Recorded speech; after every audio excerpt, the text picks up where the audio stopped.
Photo illustration by Slate. Image via Zankevic Ishak. Mallory Ortberg. Sam Breach. Get Dear Prudence delivered to your inbox each week by signing up in the box below. Please send your questions for publication to prudence@slate.com. Questions may be edited. Got a burning question for Prudie? She'll be online here on Slate to chat with readers each Monday at noon. Submit your questions and comments here before or during the live discussion. Readers, ask me your questions on the voicemail of the Dear Prudence podcast. Just leave a message at 401-371-DEAR 3327 and you may hear your question answered on a future episode of the show. Dear Prudence, my 15-year-old daughter is a freshman in high school and has her first serious boyfriend. They are both star athletes, honor students, non-drinkers, and really nice kids. I love it that they are starting this new adventure in the dating scene together. He is a year older than she is and occasionally drives her around town. He is black, and she is white. What, if anything, should I say to her about traffic stops? I want to warn her that stops may be inevitable and that she should keep her hands visible, be compliant at all times, etc. But I also don't want to look like a crazy white mom who thinks this really good kid is going to get them into trouble. For what it's worth, we live in a wealthy, mainly white suburb of Chicago, and his family is wealthy. He drives a nicer car than I do. Help me advise my millennial about 21st century dating. If nothing else, let this serve as a lesson that you should speak to your white children about institutional racism regardless of whether they date someone of another race. It is important to talk to your daughter about the racist disparities in traffic stops as a white woman who lives in America and is presumably invested in interrogating and dismantling white supremacy both in herself and in the world around her, not only because her boyfriend is black. The goal of this conversation should not be how to make sure my daughter is never made to see or experience racism due to her proximity to blackness. Read this article about the racist history of traffic stops together, and talk about the information you read there. Talk about the history of sundown towns in the state of Illinois and how they contributed to the existence and concentrated wealth of your mainly white Chicago suburb. Tell her how you would like her to handle being pulled over, and also talk about how acting compliant is a course of action that's most likely to benefit someone already privileged, and that resisting arrest or failure to comply is often used as after-the-fact justifications of police violence. Let her know that sometimes even a nurse defending her patient's legal rights can be arrested and dragged out of the hospital she works in, and that a child named Tommy Rice was shot by police as he played in a park. That compliance cannot save someone who was shot less than 2 seconds after the officer got out of his car. This will be an ongoing conversation, and it will often prove challenging and uncomfortable. It is worth having, regardless of whom your daughter is dating, and I'm glad you're prepared to start now. Dear Prudence, my husband and I have been preparing to adopt a baby from Anita for 6 months. We've paid Anita's medical bills and an allowance, so Anita didn't have to work too hard during her final trimester. She's due in 6 weeks, and we discovered by accident that at some point she'd changed her mind. Anita will be keeping her baby. It's a devastating but not unexpected loss. My husband and I wish Anita well, because we want her baby to succeed, but we also want to sever our relationship with her. Anita won't be able to afford the same level of care without our money, and her mother has accused us of being heartless. We're torn. We can't afford to support Anita and pursue adoption. Are we obligated to continue paying for her medical expenses? My first impulse was to tell you to speak with the adoption agency you're working with, since presumably they have policies in place for situations exactly like yours. But upon rereading your letter, the fact that you appear to have been paying Anita directly, that you found out by accident that she can't go through with the adoption, that there's no mention anywhere of any mediators, I suspect you have been pursuing an independent adoption. If you have been working with an attorney, signed any sorts of agreement with Anita, or had any contact with a reputable agency, please seek advice from them about what responsibilities you may have toward her for the remainder of her pregnancy. It's heartening to see that you understand this as a personally painful but acceptable outcome. Ultimately, it's for the best that Anita does not feel financially pressured into giving up a child that she wants to parent.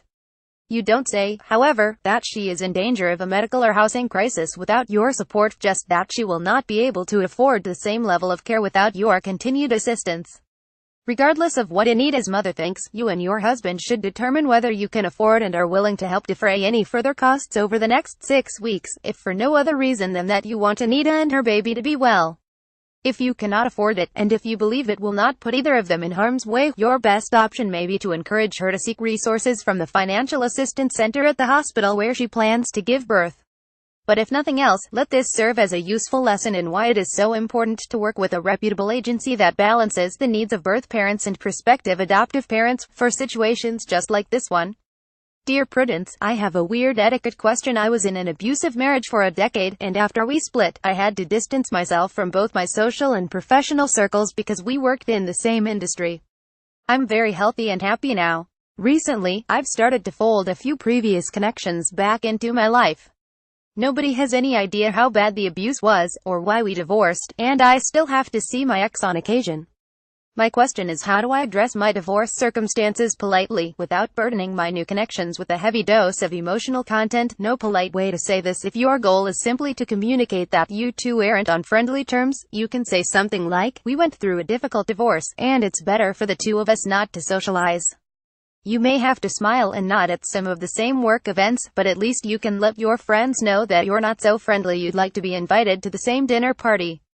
But if you're feeling a desire to share the truth of your abusive marriage with some of your friends, then I think you can go into greater detail about why you left, to whatever extent you feel comfortable with. Those conversations may feel heavy simply by the nature of the topic you're discussing, but that doesn't mean you're doing anything wrong in telling your own story. If you want to share some of the broad strokes of your history without feeling obligated to answer follow-up questions or go into more detail than you're comfortable with, you can say, "I'd rather not go into this at length right now, but it was a really difficult time for me, and I'm very happy to be out of my abusive marriage. Thanks for listening." Implicit in your question seems to be a fear that by acknowledging your ex-husband's abuse, you'll either be flagged as someone who violates professional and social etiquette, or be thought of as a downer.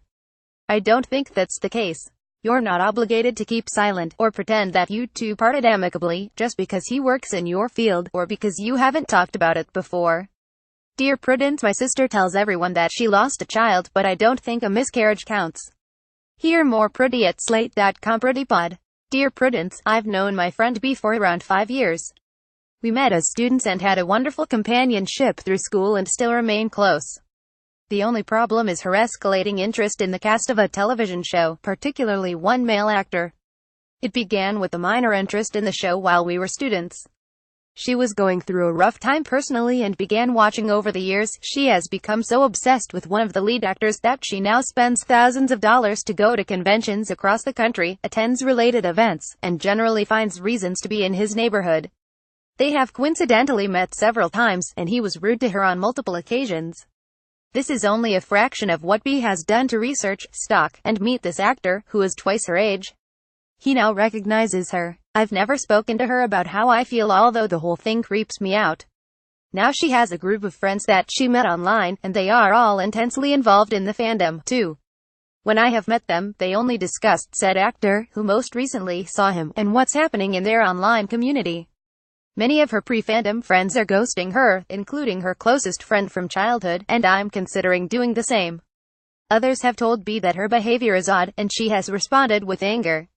Should I tell her that this is why her other friends have stopped speaking to her? She is completely unaware of the reason they dropped out of her life. Or should I avoid the confrontation and fade out as well? Your friend B's behavior isn't odd, it's worrying and dangerous. Having a significant interest in a particular show, or spending a lot of time thinking about celebrities, is harmlessly odd, in much the same way that getting really into any hobby or pastime is a little odd but ultimately rewarding for the enthusiast.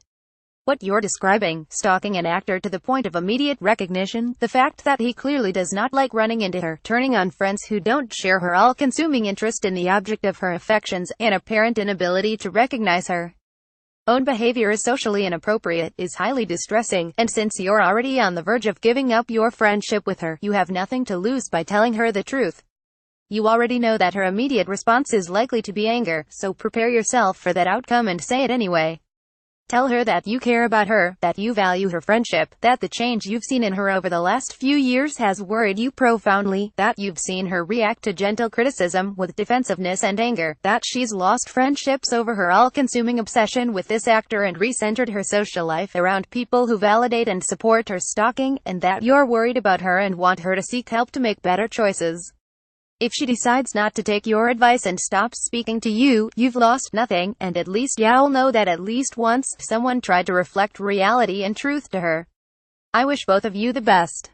Dear Prudence, I have been with my husband for 5 years.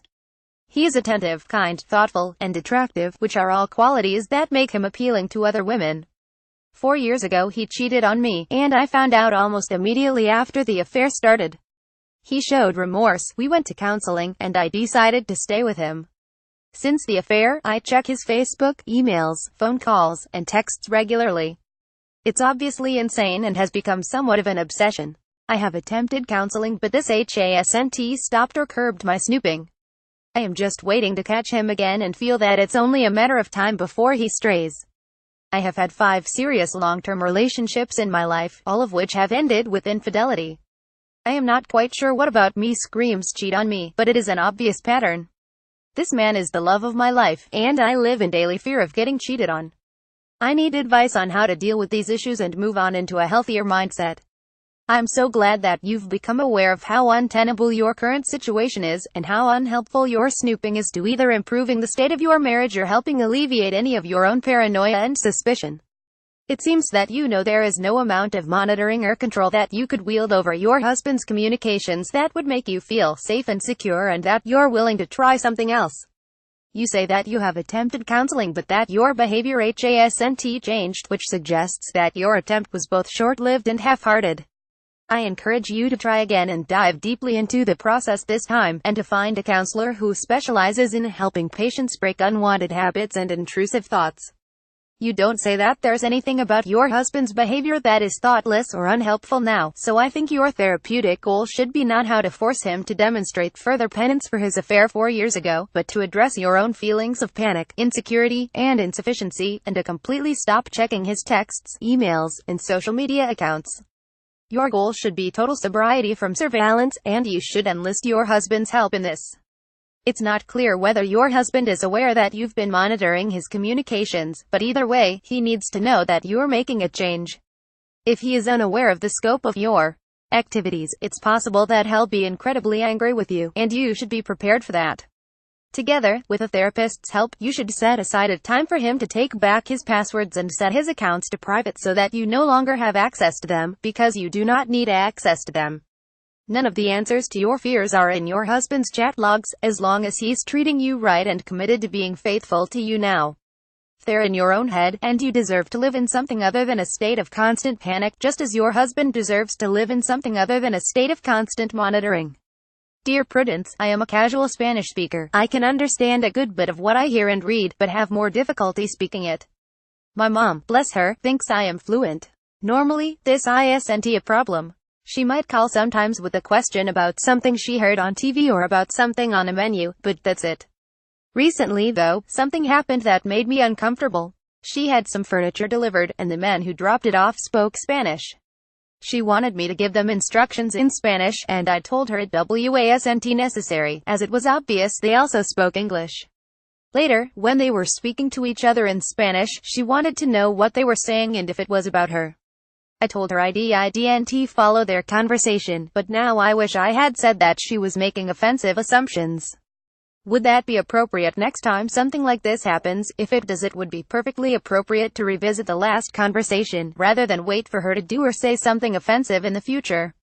You can say, Mom, I felt uncomfortable the last time you asked me to translate for you because it was clear that the delivery men spoke both Spanish and English.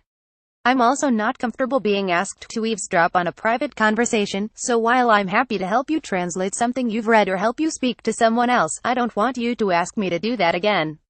You might even ask her why she assumed they were speaking about her and have a more in-depth conversation about the assumptions she made and what underlying ideas they may have originated from.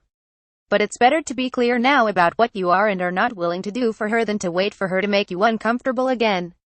Discuss this column with Dear Prudence on her Facebook page. Water Cooler Counsel. Prudie advises a letter writer who wants to help a young, struggling coworker make an informed choice about a pregnancy. Twofold heartache. Prudie counsels a letter writer who can't get past a crush on her twin sister's girlfriend. Bad seed. My daughter calls my wife and her kids racist names. I still love her, but I'm at the end of my rope. Abrupt transition. Prudie advises a letter writer whose transgender partner doesn't seem like a real trans case. Middle ground shakedown. Prudie counsels a letter writer whose husband thinks his wife-beating best friend deserves their support and forgiveness. Behind her back, my wife won't let me indulge my fantasies. Can I look elsewhere? Phallic fears Priti advises a woman who was mortified to learn the true reason why her fiancé doesn't want to have a son. Margarita Villar-Busk Priti counsels a single mom who is trying to outrun a midlife crisis.